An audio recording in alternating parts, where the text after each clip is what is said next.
Hey, this is Donald Grodoff with Focused Healthy Family, and this is podcast number 173. And today we're doing something a little different. Usually we start the podcast out with this story.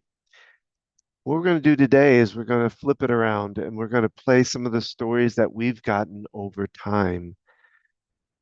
We've got a little break in our action today, so it's just me, but I want to put this out there. And like I say, just going to play some of the stories we've heard.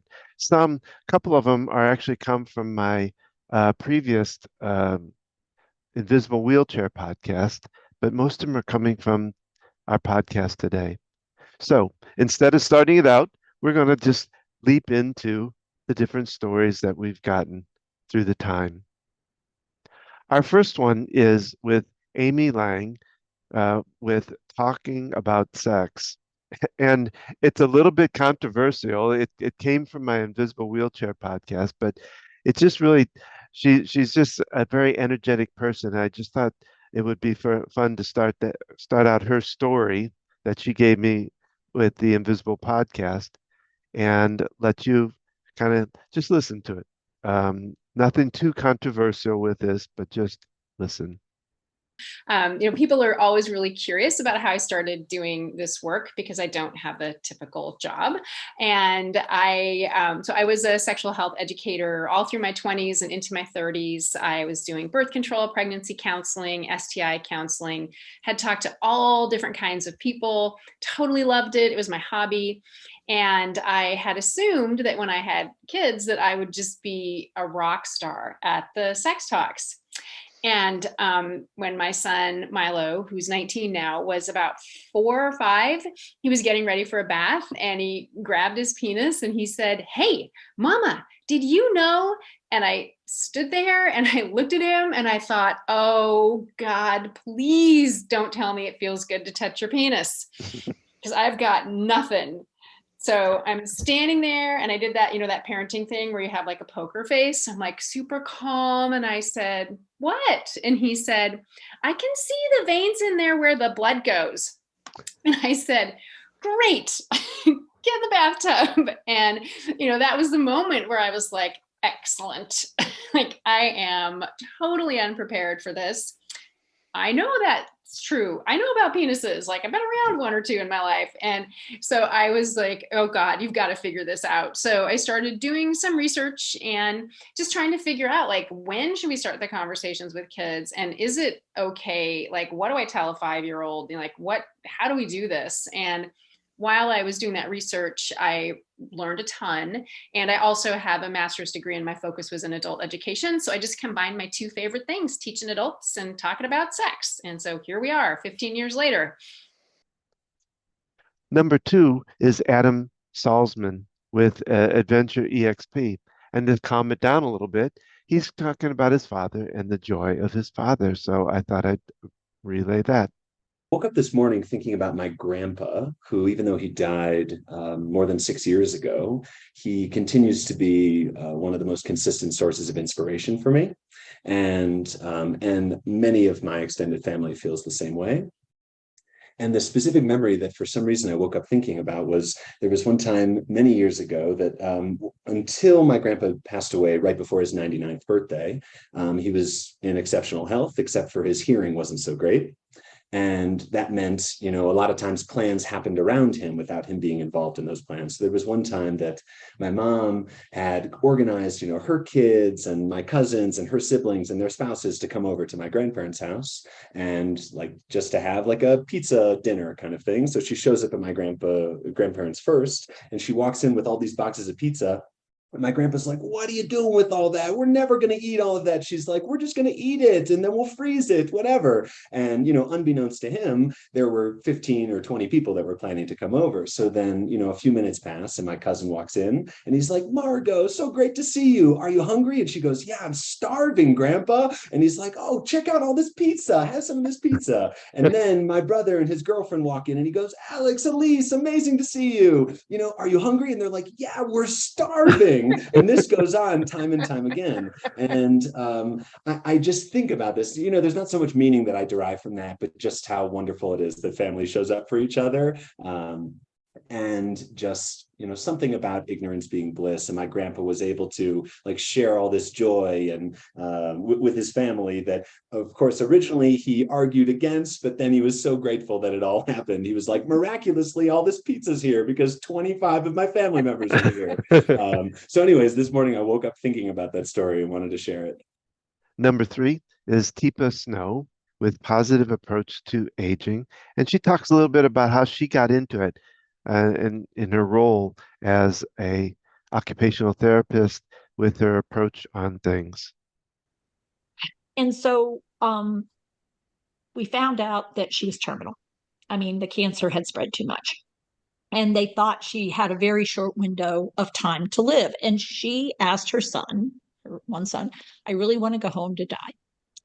And he was, no, Mom, I'm not doing it. It's too risky. I don't feel okay doing this. And it was like, so I advocated for, I said, well, maybe if we could, we could work on some things and she could do it. And he was like, absolutely not. And I watched this woman like collapse into a space of why bother then if I'm never going to get to go home again. And I will say he was a good son, but he wasn't a skilled son. And so I finally one night, as I'm like really struggling with this, because I really thought she should have the right to go home, but it wasn't mine to call. And she still had the house because he hadn't sold the house yet, but he was going to sell the house as soon as she died. And he'd already shared that with her. That he was going to sell the house after she died. And sort of like, like I said, he wasn't really skilled. He was really careful because he really didn't want her going home. He wanted her safe. And the thing was, he had a hard time believing that she wasn't actually a whole lot safer in the facility than she would have been at home. She'd already had another fracture. And so sure enough, I sort of get my nerve up to say, I really think if I went with her and we did a home visit, how about if we just did a home visit to see what it would take? And he finally got to work. Fine, you can take her. I'm not taking her. I'm not going to be there. I can't stand this. And I was like, okay. So the day we were going to do the home visit, she fell out of bed and broke her hip again. It was like, oh no, oh no. And that's when my brain woke up and I realized, wait a minute. This was back in the day. I said, oh, how about, could we make a video walking through her house? Can we make a video? Can we do a video of walking through the house, room by room, all that, you pan around? And he said, well, yeah, I can do that. So he did that. We brought it in and we played the video. And she said, oh, that's where I keep this. This is where this happens. This is that. And so one of the very last times that he saw her and I was there, she was going home. And she got to go home because I was willing to let go of what I thought she wanted, to realize what she really needed was a way to go home. And it didn't mean physically go home, but to really revisit the place that she had lived her life, raised her children, her son, she only had the one, and make things complete, because she needed to go back to that place. And as soon as she was back, boy, did she light up. And then she was very appreciative of getting to go home, both to her son and to me. And it made her so comfortable that her passing was super quiet because she had what she needed.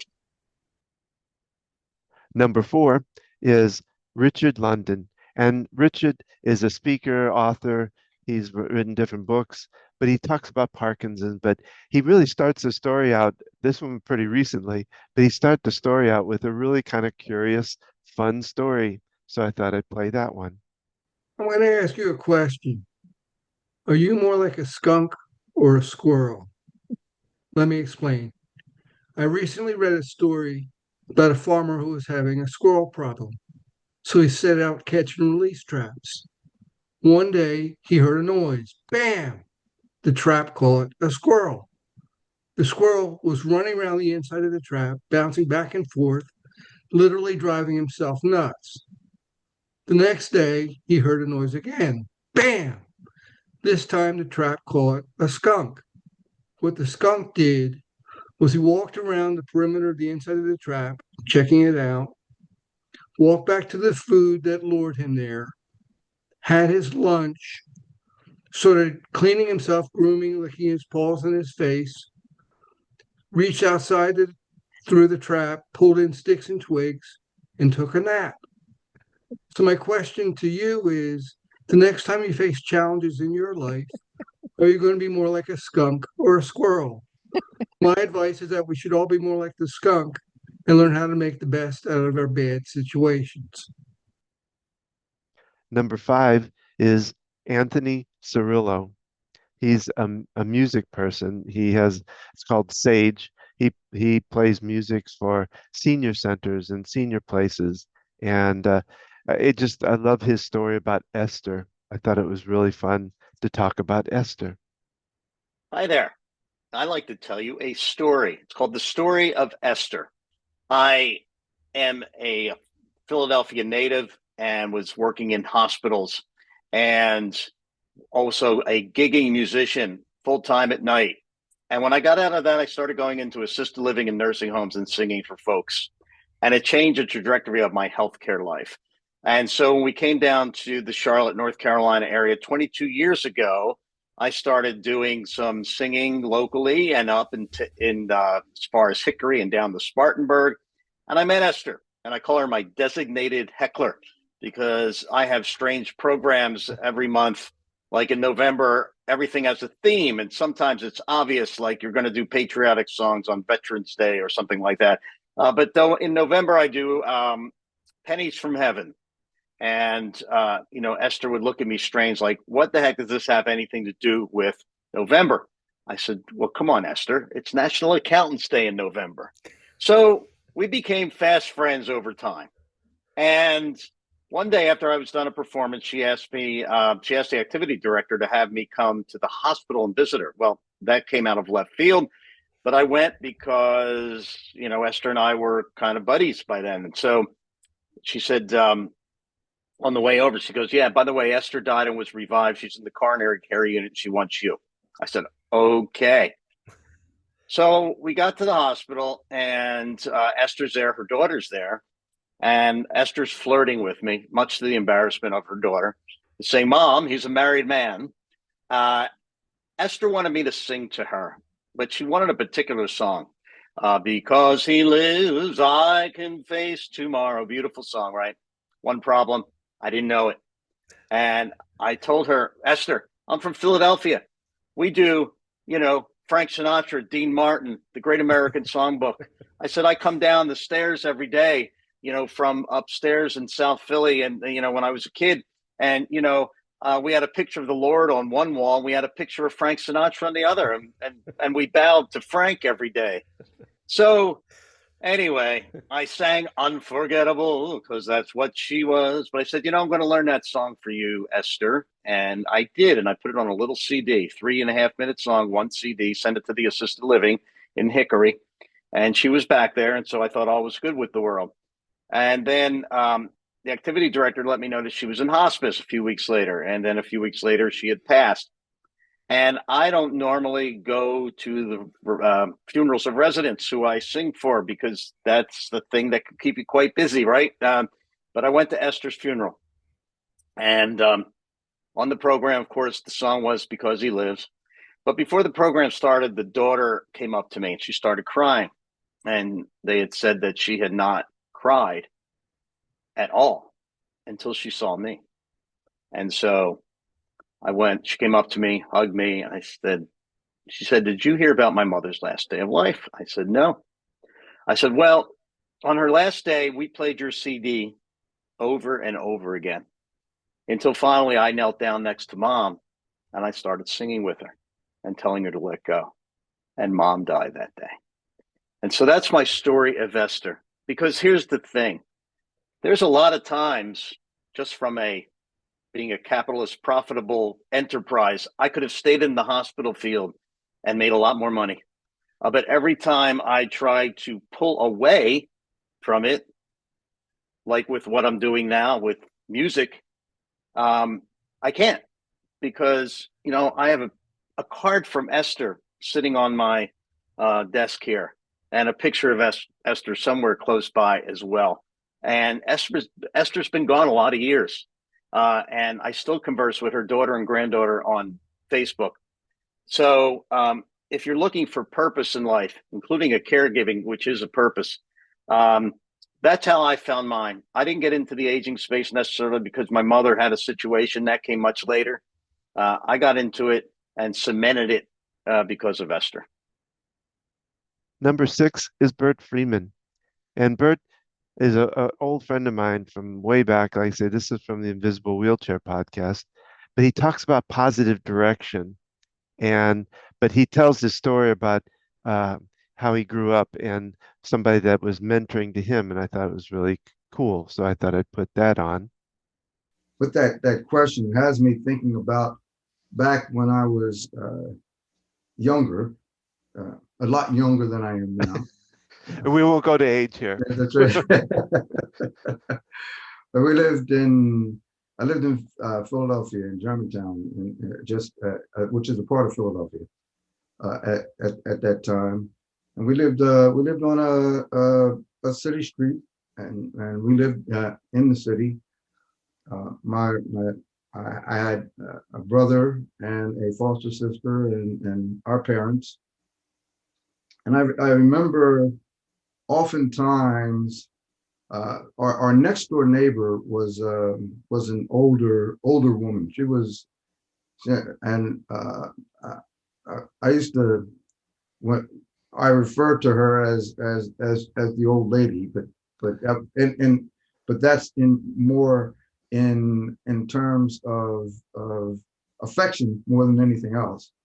And we lived in a duplex, and there was a wooden rail between these two houses in this duplex.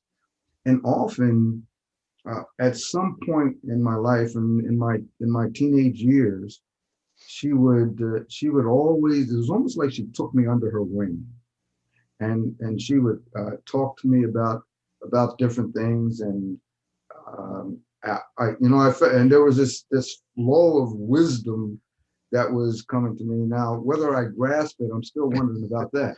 Yeah. But there was this flow of wisdom that came, and she would tell me stories about different things, and it was like sitting at the foot of the guru, so to speak. And that was the experience I had with her for a number of years in my teenage years, probably from the age of 15 to 18. It's different than it was anything planned. It's just that, when we just so happened to be there, then she would just talk to me and say things to me that really helped me from a standpoint of understanding a little bit more about myself, but also understanding about ways to approach people. And finally, I just thought I'd repeat the story I did about my dad. I find it a fascinating story about how he was there for me when I was in surgery. And I thought I'd leave you with this as the end of the podcast. So I had surgery in 2019, open heart surgery. Not a fun surgery to go through, by the way. And we went to, initially, when I started feeling that, I felt a little uncomfortable and some numbness going across my shoulders. After you had a heart attack 8 years prior. That's right. In 2011, I had my heart attack and had stints at that time. But in 2019, like I said, I felt a little odd and some numbness. And, of course, you were always good at immediately taking me somewhere to just check it out. And so we went about 5 minutes from our house to a smaller hospital. That they built just for us because it wasn't. Of course, yeah. Heart attack. And at that hospital, of course, I stayed 2 nights. Couple nights. Yeah. Where they did evaluation. They figured out I had some more blockage that needed to be taken care of. And so had one room there. And in that room, you get, I use the fact. Was it that hospital that you had that? I thought it was. No, just bear with me here. When we're in when you're in a hospital room like that, you get all the bucket and the pail with the water and all the yes. And on that in that room, all my stuff was marked Grodoff D, which is our last name is Grodoff, and mine is, of course, is Don. So I had to go down to the main hospital downtown. Same hospital system. So yeah, thank you. And in first room I went into, all my stuff was marked properly with Grodoff D, all the buckets and all that. Went through the surgery, and then I went through a 24-hour recovery room, which didn't have all that stuff in it. Just it was a group room with a bunch of people in it, which was interesting to be in. And then moved to a final room, which was my final recovery room. And in that particular room, all my toiletry items, the buckets and all that, they were marked with Grodoff H. Now I looked at it and was kind of confused about it when I was in there, but I was kind of in a rough place, I guess. They're not pay, but I did ask him at the time. I said, "Am I registered correctly here?" And she looked it up and she said, "No, you're registered under Don." And she looked at those stuff and she said, "I don't know how that happened. I don't know." So it didn't really, again, it did not dawn on me at the time, but when we were coming home, I remember you were carrying the bucket with some stuff inside of it. And as you walked through the door, you went, "Oh my God, Don, your dad was there." And I I looked at the bucket. My dad's name was Harold, and it had Grodoff H. And I remember starting to cry and just being kind of awed by it, because my dad died on preparation for the same surgery back in 1976. So, and of course, surgeries back then weren't I don't think as well developed as they were now. Yeah, I didn't have it. He was in, like I say, in prep for it when he passed away, and that just kind of sent some shockwaves through me, I guess, in a way, because you said he was there helping me out, which I believe wholeheartedly that's what happened. He was watching over it to make sure I made it through that surgery that he didn't have the chance to. And we also joked, of course, when they do that surgery, they cut down and split my ribs open. I mean, the stuff they do to me, I was glad I was out for it, because it wasn't. Yeah. Oh my gosh. Well, and the really tough part of it, that waking up from that surgery was probably the hardest part of it, because I remember telling the nurse, and I told the doctor, my last memory of my father was with him having that intubator stuck in his mouth, like I say, in preparation. They were trying to work with him, and him trying to mouth to us that he loved us. So that's our podcast for today. I hope you enjoyed these stories. They're kind of fun stories here and there that we gather as we do this podcast. If whatever platform you're on, if you can leave us a comment, we'd love to know more about what you'd like to hear. And if you have a story that you want to tell, if you want to get on the podcast, or somebody that's a therapist that's part of this, that wants to share their story, whether it's about working or about part of dealing with their aging loved one, please let us know. We'd love that kind of information. If you can, like our podcast, you can always check us out, check out what Gina and I do in helping people through their journey of their aging parent.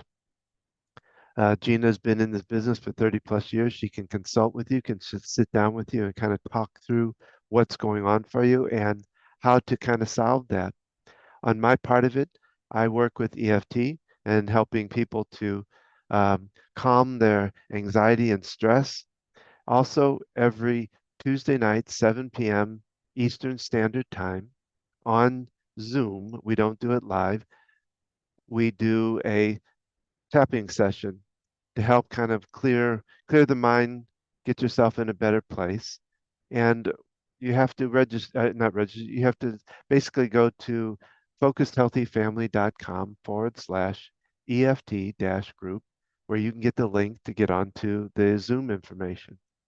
So that's every Tuesday night. Also, you can check out, we're on Facebook at Focus Healthy Family. We're on Instagram at Focus Healthy Family 1.